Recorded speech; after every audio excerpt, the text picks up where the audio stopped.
President Muhammad Buhari has presented a 10.33 trillion naira budget to a joint session of the National Assembly. The president describes the appropriation bill as a budget of fiscal consolidation to strengthen the country's macroeconomic environment. He promised to send a financial bill to the National Assembly, which proposes an increase in value-added tax from 5% to 7.5%. Our correspondent Linda Akibe reports. At exactly 1:58 p.m., President Buhari and his entourage walk into a tightly filled House of Representatives chamber. He's here to present the 2020 budget to a joint sitting of the National Assembly. The mood in the chamber is different than when he was here to perform this exercise nearly a year ago. A year ago, he was heckled by some lawmakers, a pointer to the stormy relationship between the president and the legislature. But today, with a National Assembly leadership backed by the ruling party, all appears to be well between both arms of government. This is also the earliest President Buhari is submitting the budget to the National Assembly since he was re-elected.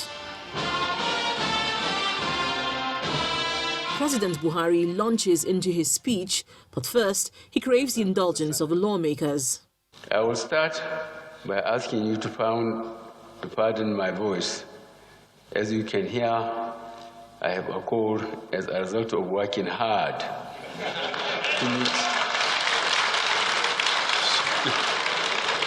to meet your deadline. He gives a summary of the performance of the 2019 budget, noting the underperformance of revenue projections in the oil and non-oil sectors. Oil revenues were below target by 49% as at June 2019. The receipts from value-added tax were below expectation due to lower levels of activities in certain economic sectors in the aftermath of national elections. President Buhari explains that the 2020 budget is designed to be a budget of fiscal consolidation to strengthen the country's macroeconomic environment. It proposes an oil benchmark price of $57 per barrel, an exchange rate of 305 naira to a dollar, and a daily oil production estimate of 2.18 million barrels per day. Aggregate expenditure of 10.33 trillion, debt service of 2.45 trillion, non-debt recurrent expenditure 4.88 trillion, and capital expenditure at 2.46 trillion naira. The president is also sending the finance bill to Parliament. The draft finance bill proposes an increase of the VAT rate from 5 to 7.5%. As such, the 2020 appropriation bill is based on this new VAT rate.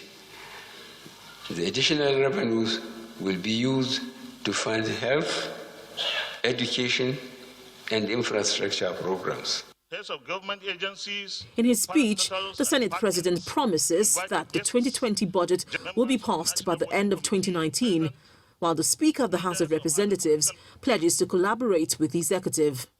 It is therefore necessary that the present cycle is changed to a January to December cycle. In this regard, the National Assembly and the Executive must work together to ensure the realization of this very important objective.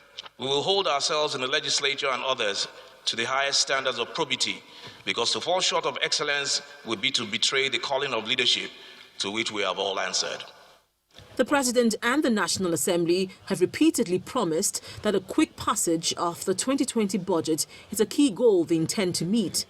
But beyond a prompt passage, of greater importance is the execution of the budget to improve the lives of Nigerians. Linda Akibe, Channels Television News. In the meantime, lawmakers have been reacting to the 2020 budget presented by President Muhammad Buhari at the National Assembly. While some express concerns over the proposed source of revenue, others are of the opinion that during the budget defense, the relevant committees should pay attention to some critical sectors requiring improved funding. Our correspondent Terry Kumi now reports.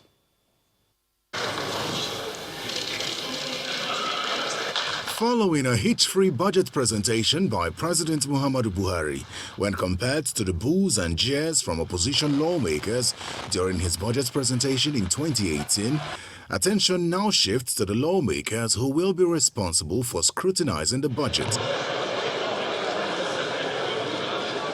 And they have been reacting. On the side of trying to stop the MDAs from starting new projects, because around our country here is littered with abandoned projects here and there. The MTF that we passed, the president adopted all the issues raised there. Of course, the crude oil price, the benchmark, the exchange rates.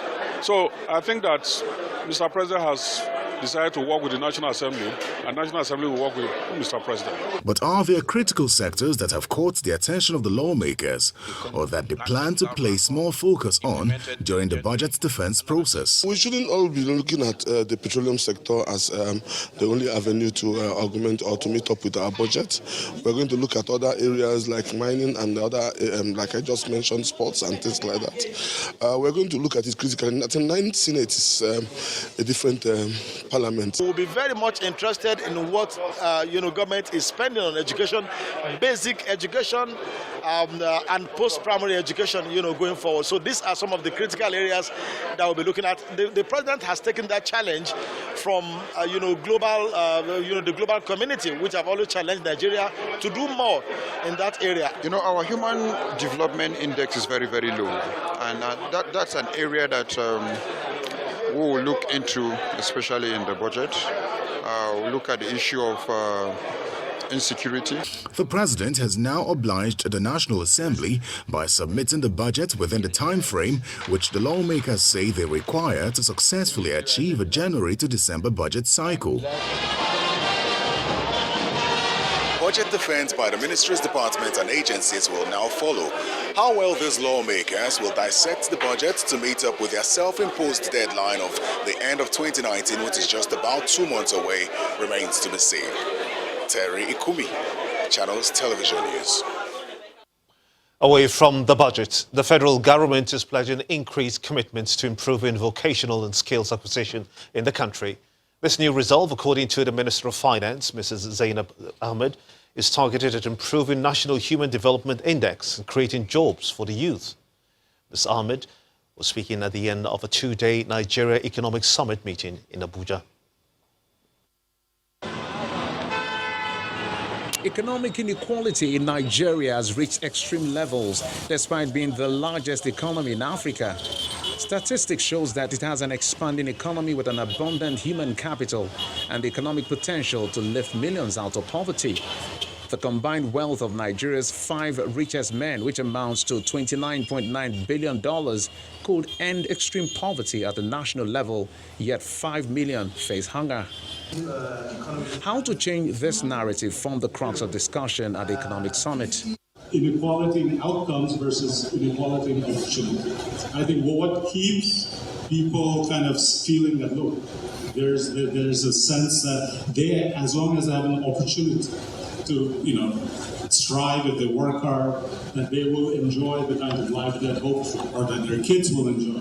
That's the key. So I agree that inequality in outcomes do matter, that you don't want those to grow beyond, bound. But it's really about, do people feel like they have a shot at making their lives better, that their children will have a better life? Suggestions were thereafter made on how the nation can get it right. It's going to require collective action for us to move as a group, create a movement to take this country to the level that it deserves to be. If ever there was an example of that type of process, I think the Nigerian Economic Summit group example for me is evidence that it can be done. After several hours of deliberations at various sessions and plenary, the 25th Economic Summit closes, but not without some words of commitment from the federal government to develop its human resource. Government acknowledges the role of technical, vocational and educational training, what TV NET imparts on knowledge and skills to the citizens on the platform of cutting-edge technology. This is expected to enable us to contribute more meaningfully to development of the various sectors in our economy. Nigerians will be looking forward to how resolutions reached here will translate into better governance, social inclusion, and socio-economic development of the country.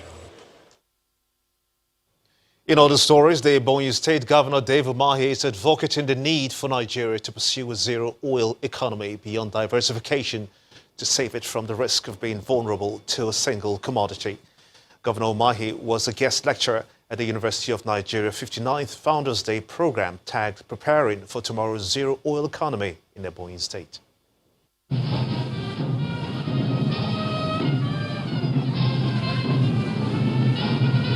It's the 59th Founders Day lecture of the University of Nigeria Nsukka with the theme, Preparing for Tomorrow, Zero Oil in Ebonyi State.